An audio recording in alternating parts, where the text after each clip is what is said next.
What's up, smarty people? It's KeysDAN with RadioWhat.com, DJLittleRock.com, coming to you live in a living color from the Radio What studios. And this is my podcast, What Makes You Smarter? It's an extension of the RadioWhat.com internet radio station that I've been running for quite some time. And if you need DJ services, where do I always send you?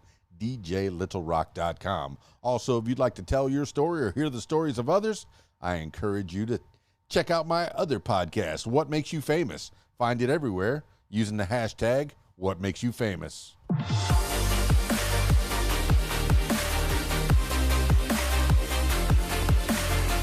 Today on the program, here's a little fast fact. Tonic water can glow in the dark.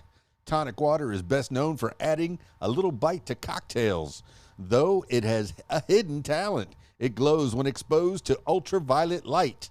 While modern tonic waters often include citrus flavors or sweeteners to ease their bitter taste, the mix is traditionally crafted from just two ingredients, carbonated water and quinine, the second of which is capable of illumination.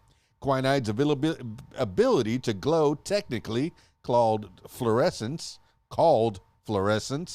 only occurs when the substance is exposed to the right conditions, particularly when its molecules absorb invisible ultraviolet light, such as that projected by a black light. Yeah, you find those in bars and a lot of and restaurants for that matter. The excited molecules then quickly release that energy, which appears as a blue hue to the human eye in a darkened room. Though tonic water is now a bar cart staple, its initial purpose wasn't enjoyment. It was to prevent and treat malaria. Quinine, which comes from the bark of the South American cinchona tree, or is it cinchona tree? C-I-N-C-H-O-N-A, cinchona tree, was first used by the indigenous Quechua. Oh my goodness. Queuchua,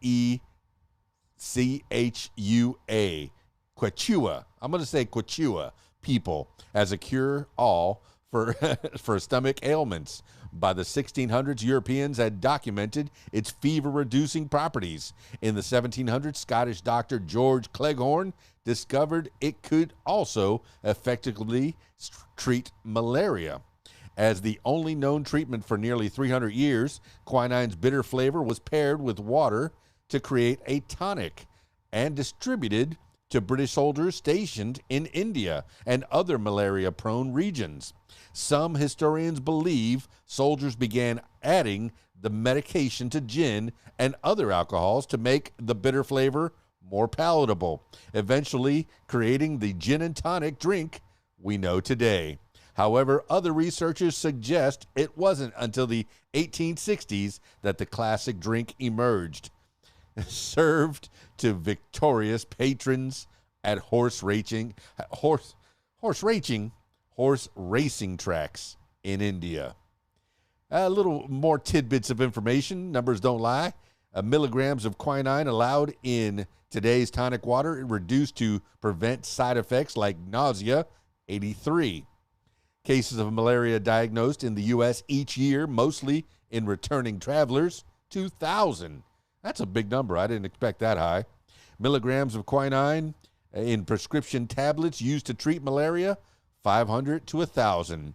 Liters of modern tonic water you'd have to consume in one day to fight off malaria, 20. That's a lot of tonic water. Here's even more information for you. Think twice. The search for quinine alternative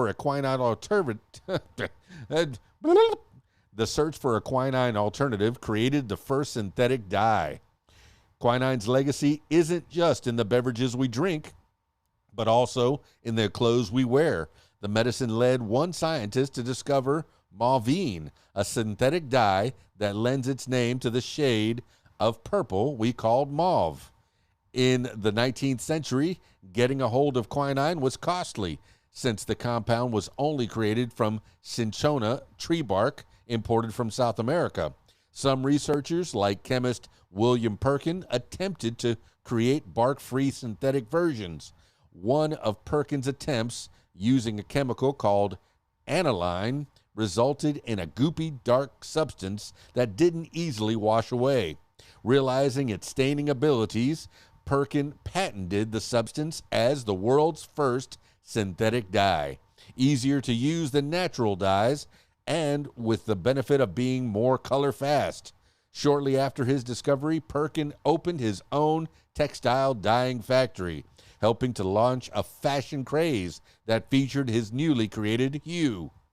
Even Queen Victoria got into the act, wearing a mauve-colored dress at the International Exhibition of 1862.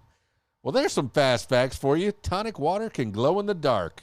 You can use that fact next time you're at the bar. Yeah, that's what these fast facts are for. Make you more smarter at cocktail parties. Was that sentence even a right kind of sentence? Oh, my goodness. I've lost the ability to speak. Rented lips. Sorry about that. Hey, if you'd like to tell your story or hear the stories of others, I encourage you to check out my other podcast. It's called What Makes You Famous. Find it everywhere using the hashtag What Makes You Famous. That's it for this edition of What Makes You Smarter. It's KeysDAN, RadioWhat.com, DJLittleRock.com. Peace. I'm out of here.